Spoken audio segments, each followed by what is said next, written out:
decide not to use it. Curry, way downtown. Bang! Bang! Oh, what a shot from Curry! 81-point game. What can I say? Anything's possible. Anything's possible! Wow. Bonjour à toutes et à tous, c'est Yanis, bienvenue dans Overtime épisode 3. Messieurs, comment allez-vous? Ça va. Ah, très bien. Et Nicolas nous accompagne encore pour la suite, enfin pour l'after de Starting 5. Merci d'être resté avec nous. Donc au programme d'aujourd'hui, c'est quoi déjà? Qui répond cette fois encore? Pierre. Le top blocks. Ah, c'est Jordan qui a eu la réponse cette fois, c'est bien. Voilà, bah, c'est jamais Pierre qui a la réponse de toute façon. Donc, Top 5 comptes 2015-2016. Allez, c'est parti, qui envoie son premier bloc? Moi. Allez, c'est parti, Florian. Alors, cinquième, j'ai mis le compte de Evans sur Anthony Davis. Alors, c'est une contre-attaque des Pelicans. Anthony Davis poste Wesley Matthews à 5-6 mètres du panier assez facilement. Et quand il essaie de faire son petit bras roulé, il a vu Wesley Matthews, mais il n'a pas vu la seconde lame arriver. Et Evans, il claque un bloc monstrueux sur Anthony Davis. Et la rage qu'il a quand le ballon touche le sol sur le contre, c'est juste beau, quoi. On sent le mec qui est tellement fier de son coup, quoi. C'est super beau. Le mec il se dit putain, je suis contre Anthony Davis, je suis un monstre. Et on le voit dans son visage qu'il se dit ça en fait. Donc ça rajoute encore plus de beauté au bloc. Et chez lui, il a bien dormi. Il a mon coach de sortir sur l'action. Oh, tu m'étonnes. Allez, au suivant. Donc moi c'est un Atlanta Sixers, c'est Schroeder qui part au lay-up, il pense qu'il va le mettre et puis Jeremy Grant arrive d'un coup et met un contre tellement violent que non seulement la balle part en tribune mais Schroeder par terre, complètement KO. C'est magnifique. Il est tellement sale ce contre que tu peux le revoir des dizaines de fois, ça va toujours être un régal. Allez, à ton tour Pierre. Alors mon numéro 5, c'était un match vraiment phénoménal entre les Sixers et les Nets. Voilà, c'est cadeau. C'est le double contre de Nerlens Noel sur Donald Sloan et Sergei Karasev. C'est Karasev qui prend le premier contre, Donald Sloan qui prend le rebond, qui va y retourner, et puis Noel il revient et il redéfonce tout. Voilà. Surtout que sur cette séquence, Lohan il monte au lay-up mais il est tellement sûr qu'il va le mettre. Ouais c'est ça, mais Noel en plus il était derrière le panier presque et il revient en trombe et il remet le deuxième contre et voilà. Terminé. Ah ouais. Les blocs de Noël, c'était cadeau quand même. Ah, c'était tellement. Ouais. Allez, Nicolas, ton tour. Alors moi, j'en ai deux en fait, en 5, c'est un peu bizarre. Il y en a un qui m'a fait beaucoup sourire, c'est le compte d'Adams, où l'autre il est assis puis il veut quand même marquer son panier.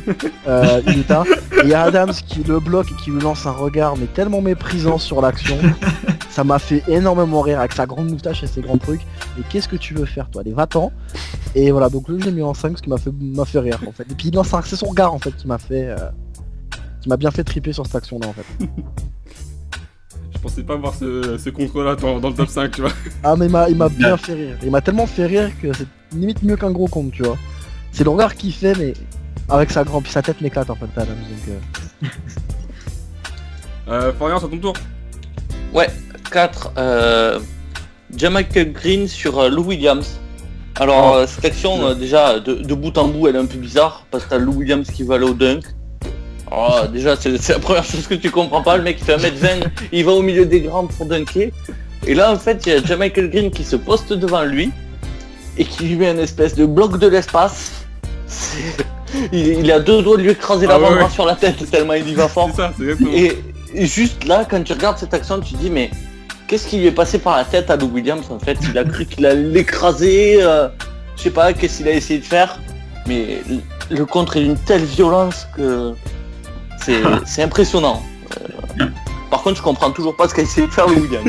J'ai beau regarder la vidéo 150 fois, j'ai toujours pas compris. Lui non plus je pense qu'il sait pas ce qu'il voulait faire. Ouais. Notez, même lui je pense qu'il a dû voir la vidéo du match, il fait mais ce mouvement faut plus que je le fasse. C'est qui ce mec là? Ce mouvement c'est pas pour moi, je laisse aux autres. Mais de toute façon, ce match-là, c'était la bloc partie entre Memphis et les Lakers parce que, comme je vous en avais parlé en off tout à l'heure, le gros bloc aussi de Green sur Nick Young, mais il n'y a pas eu que celui-là, c'était un festival pendant tout le match. Je crois que les Lakers en fait partaient en disant aux Grises, allez-y, faites-vous plaisir. C'est aujourd'hui le triple-double des comptes. Bref. Ouais, et puis c'est un festival aussi pour Nick Young aussi qui fait que contrer tout le long de la saison. Allez, Jordan, ton tour. Du coup, moi, c'est un petit Clipper The Warrior. C'est Blake Griffin qui veut monter au dunk avec la puissance qu'on connaît. Sauf que sur le passage, il y a Monsieur Ezeli et qui tape un contre, mais somptueux, parce qu'il faut le faire, le contre sur un dunk de Griffin. Faut vraiment pas avoir peur. Et il est magnifique parce que Ezeli reste stable dans son cylindre et il remet Blake à sa place tranquille. Ouais, alors ça, spoiler alert, c'est un peu mon troisième. Mais pour revenir sur l'action, ce qui est juste magnifique, c'est le regard de Griffin après vers l'arbitre. Ouais, vers l'arbitre, c'est magnifique. Il y a faute. Alors que il faisait juste le mec, il allait comme avec une violence pas possible au panier. Mais il s'est fait stopper d'une force, il a pris un mur. Et du coup, il a pris un mur, il a un peu honte, il regarde l'arbitre, il fait... Et il se tape le bras en disant « Oh, il y a faute !» Et là, t'es là, mais non, mais tais-toi. Si tu viens de te faire renvoyer, la moindre des choses, c'est fais-toi discret, quoi. Pierre, à ton tour. Moi en quatrième, c'était un Nets New York. C'est un spécial Nets, mon top, non je déconne. Mais c'est Shane Larkin qui contre Jerian Grant. Shane Larkin qui reste en l'air, t'as l'impression qu'il reste en l'air pendant 3 minutes. En attendant que Jerian Grant choisisse le mouvement qu'il va faire pour marquer. Et puis finalement, petite manchette à la fin. Et c'est en fait vraiment le temps que Larkin reste en l'air, ça m'a vraiment impressionné sur ce coup. Puis t'as l'impression qu'il est vraiment sur lui. C'est de toute façon n'importe où que tu shooteras, je te contrerai. Donc voilà, je le trouvais sympathique. En fait, ce que je trouve sympathique, c'est que Shane Larkin met des comptes quand même. Oui, déjà, oui. Fait un peu mais douce, quoi. Bon, enfin, quand tu vois le contre, tu sais qu'il est pas académique et qu'il en fait jamais, quoi. Oui, déjà. Parce qu'il va main gauche, il voit qu'il est pas bon niveau main gauche, du coup, il se dit, bah allez, on va tenter avec la droite. Il ramène la droite, et là, il contre. Et même lui, je pense qu'il avait pas cru qu'il allait toucher la balle. C'est vraiment le temps qui reste en l'air qui m'a surpris. Griffin avait mis un peu le même contre Boston il y a 2 ans. Exact, il se retourne, ouais, exact. Ouais, sauf que Griffin il faisait un 360. Ouais, ça. Même chose, personne ne sait pourquoi il a voulu faire 360, mais il l'a fait. Je pense que c'est parce qu'il est monté au dunk trop rapidement et que du coup, il s'est dit merde. Allez, je fais un 360 pour revenir sur l'action. Ouais, attends, on y va. Alors moi le 2, mon 4, c'est un contre de Tristan Thompson sur Chris Bosh, en sortie de pick and roll. Dragic il emmène tout le monde intérieur, l'autre Bosh arrive sur le côté pour pénétrer dans la raquette. Et sous la raquette il y avait Tristan Thompson qui a explosé Chris Bosh. Mais vraiment, Chris Bosh recule alors que l'autre il bouge pas. Et la balle finit même pour les Cavs parce qu'elle retombe sur Chris Bosh. Et j'ai trouvé ça d'une violence inouïe quand tu sais qu'à combien de... Et puis un super clin d'œil quand tu vois que Tristan Thompson, tout l'été on l'a comparé à Chris Bosh parce que avec son contrat, le fait qu'il joue avec LeBron, etc. Ah j'ai cru que c'était pas si ça avait shooté. Ah non, il a déjà du mal à prendre un rebond, laisse-le. Non, et pour ça il a mis un gros contre à Bosh et puis c'est une petite dédicace à Chris Bosh. Si jamais il écoute, on sait jamais, reste chez toi, arrête de jouer. Il y a beaucoup de gros joueurs qui nous écoutent. C'est ce que lui a dit Miami. Oui voilà, Ouais, le staff médical. Tout le monde en fait je pense. Ouais mais il est capable de retourner dans une équipe un peu pourrie et jouer quoi. Ouais. Mais ça après c'est plus le problème de la franchise quoi, il était averti. Hein. Non c'est clair. La franchise au moins, quand tu sais comment c'est aux États-Unis, on va faire un tout petit aparté très court parce que c'est pas l'objet. Quand tu sais comment sont les gens aux États-Unis, le Heat veut pas prendre le risque d'avoir un procès si jamais il arrive quoi que ce soit à Bosh. C'est sûr. Voilà, allez, on passe au suivant. Numéro 3. Numéro 3 Flo, à ton tour, vas-y. Comme j'ai dit tout à l'heure, c'est le contre des élites sur Blake Griffin. Alors on l'a dit avec Jordan, c'est Griffin qui monte au dunk pour tout écraser. Sauf qu'il écrase rien du tout, le ballon finit compressé à moitié sur sa main, à moitié sur la planche. Puis il n'y a rien d'autre à rajouter quoi, on a tout dit tout à l'heure. À ton tour Jordan. Du coup, moi, c'est un match Hornets vs Cleveland. Il reste 1 seconde, on est au premier QT, c'est le buzzer. Et tentative d'aller où pour Jeremy Lamb. Et J.R. Smith arrive comme une fusée et fait un magnifique contre sur la planche. Elle est magnifique parce que c'est vraiment le contre clutch du QT. À ton tour, Pierre. Mon numéro 3, c'est le match Indiana contre Cleveland. Et je crois que vous allez voir duquel je parle. C'est celui de Turner sur du... Voilà. Comme on disait tout à l'heure en off, ça aurait pas été James, il aurait peut-être eu moins d'impact, mais là c'est James et c'est Turner qui le contre avec, comme on disait tout à l'heure, son Welcome in NBA my friend. Welcome to the NBA, my friend. Voilà, toute l'arrogance du mec qui vient contrer sûrement le meilleur joueur de la ligue actuelle. Voilà, c'est beau. Ah, Le meilleur joueur de la ligue. ah oui. Oui, voilà, oui. Il a pas voulu se prendre une vague de Curry fans, c'est pour ça. Non mais voilà, Ah ouais, du coup c'est pour moi, désolé. non mais t'inquiète. Je te les laisse. C'est gentil, j'ai déjà pas mal à traiter avec ce Irving. Hein. Ouais, Il va prendre tous les meneurs de la ligue sur la tête. Attends, Non, Curry j'adore, mais c'est pas le meilleur joueur. Ah oui, clairement. Ouais, clairement. Nicolas, ton tour. Alors moi le troisième c'est le même que celui de Flo, c'est le contre des Eli sur Griffin. Qui m'a fait halluciner autant qu'un gros dunk de Blake. Donc voilà, il en a dit tout ce qu'il va dire Ouais, dessus. ouais, Donc. tout est dit dessus. Voilà. On enchaîne directement sur le numéro 2, Flo. Alors, c'est un contre super clutch. C'est le contre de Gerald Henderson sur Marcin Gortat. Alors déjà, le truc, ça paraît un peu improbable. Il reste une dizaine de secondes à jouer dans le match de Portland contre Washington. Et en fait, Ed Davis, par Jared Dudley, je crois, se prend un peu les pieds dans le tapis, il tombe. Du coup, Mason Plumlee vient en aide. Et vu qu'il est plus sur Gortat, Dudley glisse la balle à Gortat. Et il monte au panier en pensant faire gagner Washington. Et ascenseur émotionnel, Gerald Henderson qui revient de nulle part, qui balaye la balle avec quelle violence. Et qui dit non mais c'est bon, c'est pas ce soir que tu gagnes. Il balaye la balle. Et juste pour l'importance du contre, je l'ai mis second. Et pour le jump d'Henderson aussi, il va chercher la balle à 3m15, 3m20. Hein. C'est impressionnant, il a... Violent. Ben, tout simplement, il fracasse Gortat qui fait une tête de plus, quoi. Mais qui a pas trop sauté quand même. Numéro peut 2. sauter. Non, il marche avec des pieds dans le béton. Allez, Jordan, ton numéro 2. Bah, du coup, moi, mon deuxième, c'est le troisième de Pierre, c'est le contre de Miles Turner sur LeBron James. Ouais, Pierre a tout dit, hein, c'est juste que le contre est assez sale et c'est un contre à la Not in My House de Dikembe, donc voilà, c'est juste pour la beauté du geste. Pierre, à ton tour. Du coup, mon deuxième, c'était Ezeli sur Griffin, mais bon... Tout se relie en fait aujourd'hui. Ça fait déjà 2 fois, je vais placer une de mes mentions spéciales, c'est le contre d'Isaiah Thomas sur Chris Paul.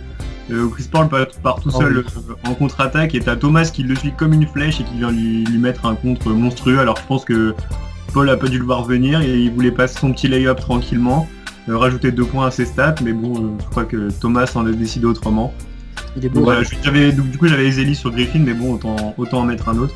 Un peu de diversité. Putain, genre quand tu te fais contrer par Isaiah Thomas, c'est un peu comme quand tu te faisais contrer par Earl Boykins à l'époque, quoi. Ah, c'est ça, mais C'est magnifique.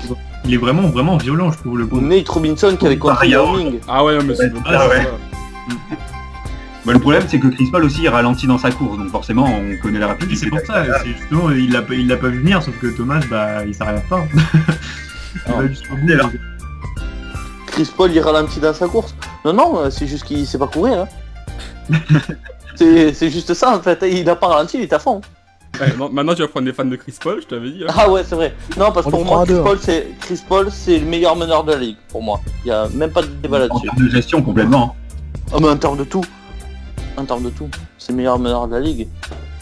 Et voilà, les fans d'Irving ils vont encore venir me voir, me dire non le meilleur c'est Irving, il a mis un shoot, c'était important. Bon d'accord. Je veux bien le concevoir. Numéro 1, messieurs, vas-y Florian, tu ouvres le bal. Allez, numéro 1, je pense que ça va être à peu près pareil pour tout le monde. C'est le contre de Whiteside sur Marvin Williams. Et oui, Quand le ballon ressort à 3 points, Marvin Williams, fin de shoot. Quelle bonne idée de rentrer à l'intérieur contre Miami. Il va à l'intérieur. Hop, il feinte la première lame de contre, mais la deuxième arrive avec Whiteside. Et en l'air, il garde la balle dans la main. Il retombe avec la balle dans la main, il lance une contre-attaque. Alors que Marvin Williams, pendant ce temps, il est encore par terre. Je sais pas ce qu'il faisait. Je sais pas, il appelait pour un déménagement rapide dans une autre ville.